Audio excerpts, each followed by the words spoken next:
From the viral success of the substance to the massive premiere of the beauty, Hollywood is sending a very specific message right now. For decades, stories about the fountain of youth were just fairy tales, but recently something has shifted. These aren't just movies anymore, they've become a dark obsession. While tech billionaires are spending record amounts to literally solve death, these shows are giving us a glimpse into the actual methods being discussed behind closed doors. Today, we're decoding the hidden patterns in these stories to reveal the elite's real-life plan for living forever. In FX's 2026 hit The Beauty, we follow the richest man in the world, a biotech billionaire played by Ashton Kutcher. He discovers a secret treatment that promises to do the impossible, reverse aging. But this isn't a cream or a surgery, it's a viral injection. Once it hits the bloodstream, the patient undergoes a total metamorphosis, shedding their old undesirable self for a new perfected version. The catch? The transformation is agonizing, and once you're infected, you're highly contagious. For Kutcher's character, this isn't a crisis, it's a business model, because if you can sell immortality, your profits are infinite. This mirrors the exact blueprint of the movie The Substance. In that story, a fading celebrity is discarded by the industry for the crime of getting older. Desperate, she turns to a secret, ultra-expensive black market treatment that promises a younger, more perfect version of herself. A substance that literally grows her a new body from within. With this new body, she is given a set of strict instructions to follow. She must switch bodies every 7 days, and she must maintain what they call the balance. But just like in The Beauty,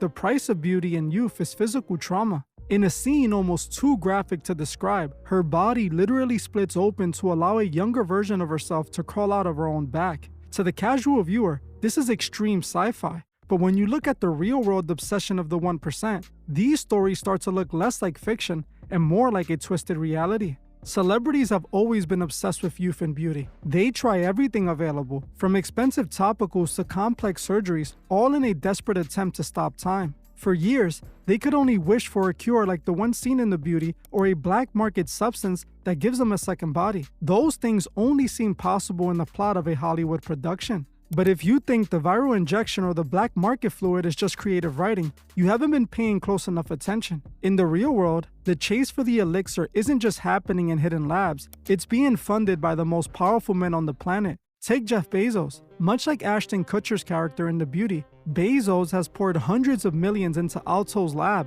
a secretive biotech firm. Their mission isn't just to treat disease, it's cellular reprogramming, the literal science of turning old cells back into young ones. It's the real-life version of the metamorphosis we see on screen. Then there's Thiel. He's famously said that death is a problem to be solved, not a natural part of life. He was an early backer of Unity Biotechnology, which targets zombie cells in the body to stop decay. We're focused on our mission is to create medicines that lengthen the period of time which we call health span by creating drugs that will either slow, halt, or in some cases reverse specific diseases of aging. He's even reportedly signed up for cryonics, freezing his body at the moment of death in hopes for a future reawakening. But nobody is more public about this than Bryan Johnson. He spends over $2 million a year on a protocol he calls Blueprint. His goal is to make his 48-year-old organs function like an 18-year-old's. Bryan Johnson wants to reverse the aging process. Bryan Johnson, the tech entrepreneur who sold Venmo for $800 million, has spent a fortune on a quest to stay young forever. Don't die is the general theme of what we're trying to do. It's humanity's only objective. We are the first generation who won't die. He's even experimented with infusing himself with his teenage son's plasma, a move that sounds exactly like a plot point from The Substance. Even Sam Altman, the face of the AI revolution, has invested $180 million into Biosciences. Their goal? To add 10 years to the human lifespan by hacking our biological clock. Sam Altman, the billionaire behind ChatGPT, is also gunning for cellular reprogramming. He's poured $180 million into his longevity startup, Biosciences. I interviewed the CEO of Biosciences, and he told me they're trying a slightly different approach to cellular reprogramming, take the cells out of someone's body, then reprogram them and pop them back in. When you see billionaires dumping billions into solving death, while Hollywood simultaneously releases shows about the horrific side of that exact quest, you have to ask, why now? Is it just a coincidence? Or is the entertainment industry prepping us for a technology that is already closer than we think? In every one of these stories, there's a sinister price to pay for cheating nature. A price they are all willing to pay for the elixir of life that would fix their mortal setbacks. This obsession isn't a new trend. Hollywood has been showing us these ideas for decades, as we saw in the 1992 classic, Death Becomes Her. In the film, two rivals played by Meryl Streep and Goldie Hawn consume a glowing pink elixir provided by a mysterious ageless socialite. This potion promises exactly what the substance in our modern shows promise: eternal youth and a body that never decays. But as the story unfolds, we see the true price of that beauty. The potion doesn't just stop aging, it makes the body indestructible. When Streep's character is pushed down a flight of stairs and breaks her neck, she doesn't die. She simply twists her head back around and keeps walking. Just like the 7-day balance in the substance or the viral stabilizers in the beauty, there's a catch. In Death Becomes Her, the price is that they are essentially living corpse. They have the outward appearance of beauty, but they are hollow inside, literally needing surgical tape to keep their skin from peeling off. This is where the connections to the elite's plans get deep, because these three stories spanning over 30 years all describe the exact same thing: the pursuit of a physical vessel that can outlive the soul. To understand where this idea actually comes from, we have to look past Hollywood and into the ancient science of the great work. These movies and shows are just modern takes on a quest as old as time. Centuries ago, kings and queens were facing the exact same problem these billionaires face today. They were running out of time.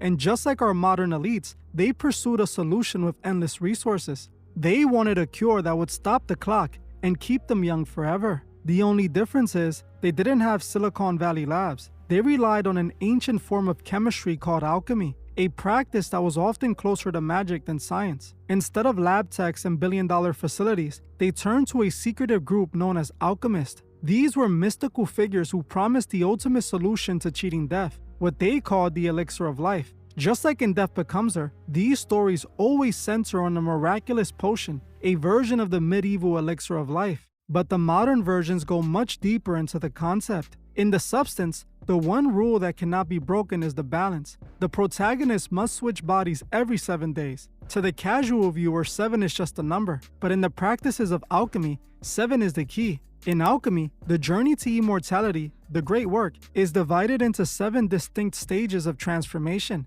It corresponds to the 7 alchemical metals and the 7 celestial bodies. The goal was to transmute the leaden-based human into a golden immortal. The 7-day cycle in the substance isn't a plot device. It's a mirror of the alchemic belief that time and repetition are required to stabilize a new perfected form. This is the Ouroboros in motion, the serpent eating his own tail. Some of you might remember this symbol from my breakdown of Kai Cenat. It represents the eternal cycle of destruction and renewal. For something new to be born, something old must be consumed. In the beauty, the virus consumes the old version to reveal the new. In the substance, the younger self literally crawls out of the old flesh. This is the elite message revealed in plain sight. To them, immortality isn't about saving your soul. It's about recycling your physical vessel. They aren't trying to go to heaven. They are trying to stay here in the loop forever. The beauty even shows us the calcination process. In alchemy, the first stage of the great work involves using fire to purify the human body by burning away its impurities. This is why characters in the show spontaneously combust. They are being fired in a ceremony of rebirth. Even the name of the tech billionaire Bryan is a direct nod to the philosopher's forest, the metaphorical place where alchemists search for the ingredients of the elixir. These shows aren't making these stories up from scratch. They're retelling ancient tales that have been believed for centuries, and the modern elites are still chasing that same promise. Remember,